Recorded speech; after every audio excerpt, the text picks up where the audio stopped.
Good morning and welcome to Cafe Talk. I'm Emily, here with Lisa for 3 stories about people showing up. Morning! I brought coffee, a notebook, and a heroic phone-free plan. Today is August 5th. Our stories move from a movie theater to AI rules and hot restaurants. A blockbuster, a rule book, and a restaurant thermometer. My brain has already changed outfits 3 times. First, a new Spider-Man movie had a very large opening. Then the European Union begins applying new AI rules that include labels for generated material. And finally, British restaurants are trying to make their rooms more comfortable when heat waves arrive again and again. Today's keyword is turnout. A turnout is the number of people who come to an event, vote, or gathering. So a movie can have a strong turnout, and a neighborhood meeting can have a tiny turnout even if the snacks are excellent. Exactly. The word focuses on who actually came, not only on who said they were interested beforehand. I like that. My weekend plans often have a huge promise and a very modest turnout by Saturday morning. We will describe big numbers and new rules without pretending to know every result. Facts first, dramatic soundtrack second. I can work with that order. At Cafe Talk, we turn global news into natural English for everyday conversations. You may hear show up, come into effect, and not a quick fix as the chat moves along. If this helps your English routine, please subscribe and practice with us each day. Bring your coffee or commute. We are glad you are here. Let us start with a movie opening that brought a huge number of people into theaters. Then we'll look at labels and trust before ending in a restaurant where the temperature has become part of the job. The first story is about Spider-Man, Brand New Day, which opened to $355 million in North America, according to the AP report. That is huge turnout. People did not just leave it on a maybe someday list, they got themselves to a theater. The report also puts the global debut at about $927 million. Those are opening figures, not the film's final total. That's like seeing a long line outside a cafe and trying to guess the whole year from one busy morning. Sony described it as the studio's biggest opening ever, and the report said it gave the 2026 box office a boost. I can almost hear it, people comparing seats, snacks, and favorite scenes on the way out. The headline calls it the second best opening ever. We can repeat that claim without making our own ranking. My brain is already making a glittery ranking board, but I can wait. That number makes the room feel loud enough. Save the glitter. In this story, opening weekend is simply the first days a movie is in theaters. That makes me picture the same movie poster lighting up screens far beyond one neighborhood. Yes, even without every number, you could say the film had a strong opening weekend. Or you could say the turnout was bigger than I expected. That works for a concert or class.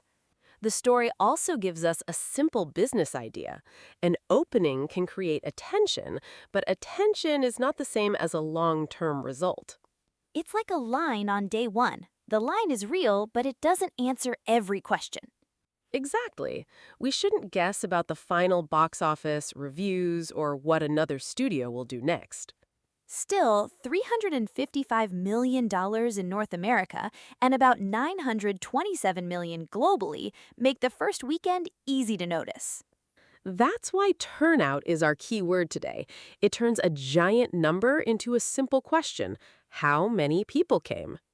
And sometimes the answer is enough people came that even the quiet person in the group chat had an opinion. Our second story moves from movie screens to digital screens. A new EU law comes into effect on August 2, requiring labels on generated content. That is when a rule stops being a headline and starts showing up in the apps people use. Exactly. The report says labels are required for AI-generated material, which is one way to make the origin of content clearer. That sounds practical. If I see an image online, I may want to know whether a person made it, an AI made it, or both were involved. The Commission has added 38 people to the new oversight team and opened reporting and compliance desks. I pictured 38 detectives with tiny magnifying glasses waiting for a strange post to tumble into my feed. Maybe not the tiny magnifying glasses. The team is meant to address concerns including deepfakes, illegal imagery, and hacking. I would check a label before sharing it. I want to know what it is. Exactly. The report sets rules for labels and oversight. It does not call all AI-made items bad or name a violator. My phone doesn't care where a border is. A post can travel farther than my coffee gets cold. The report says the rules also cover large companies based outside the region. That's why a regional rule can matter beyond one region. I hear covered by a rule and picture sorting mail. This belongs here, that goes in another pile. For example, a policy can cover temporary workers while leaving a different event outside of its scope. I need that edge. Otherwise, every weird post goes into one huge junk drawer in my brain. We don't have a list of penalties in today's confirmed facts, so we won't invent one or predict who will be punished. That keeps me from treating one label like an alarm bell for the whole internet. That's a fair summary. The story is about making AI content easier for people and businesses to understand and trust. A label won't make my group chat wiser overnight, but it gives us one less mystery to argue about. Our final story is about UK restaurants and other hospitality venues that are rushing to install air conditioning as heat waves keep returning. It sounds obvious until you remember that a restaurant cannot always just order one machine and solve everything by dinner time. Exactly. The report says older and heritage properties can face high installation costs and planning permission barriers. If I'm sweating at dinner, I want to fix tonight. An old building doesn't work on that schedule. A historic building can have rules about changes, and a business also has to think about cost, staff, and customer comfort. If a room is too hot, the customer notices. If the kitchen is too hot, the staff notices even faster. Industry groups say venues that can't deal with the heat may be at a disadvantage for staff retention and customer comfort. That makes me think of the person standing by a hot oven. Comfort is not a tiny detail there. Right. We don't know the renovation plans, prices, or future sales from individual restaurants from this report. I've eaten in a room that felt like a toaster.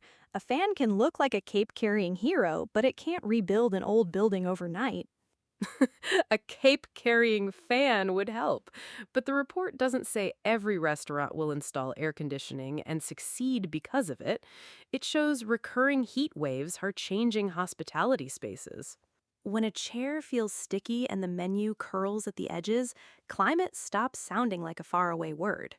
In a casual chat, you might say they're adapting to the heat, but the upgrade isn't a quick fix. I like those phrases because they stop me from pretending a thermostat tells the whole story. The report links heat response with staff retention and customer comfort, but gives no turnout forecast. I would stay longer in a comfortable cafe, but that's my habit, not a forecast. Exactly. The report gives us the challenge: heat, cost, older buildings, and the need to care for people inside. And it reminds me to be kind to anyone working near a hot oven. That's not a statistic, just good manners. Today, a Spider-Man movie brought a huge turnout. The EU began applying new AI rules, and UK restaurants faced the practical work of adapting to heat. One story was about people arriving at theaters, one was about clearer labels online, and one was about keeping real rooms comfortable. Our keyword, turnout, means the number of people who actually come to an event or gathering. You can use it for a movie, a local vote, a workshop, or a picnic where everyone suddenly remembers they own an umbrella. Would you choose A, Spider-Man, B, EU labels, or C, restaurant heat, and why? I choose C because it makes a global weather pattern feel very close to an ordinary table, chair, and busy kitchen. I chose B because a simple label can change how we begin to understand something we see online. Share your choice and your reason in the comments. We would love to hear what made you stop and think. Any language is welcome, and even a short message helps keep the conversation going. If you enjoyed today's chat, please like, subscribe, and ring the bell so we can practice again tomorrow. Notice the turnout at one small event around you today, even if it's just 2 people meeting for coffee. 2 people, good coffee, excellent turnout. See you tomorrow.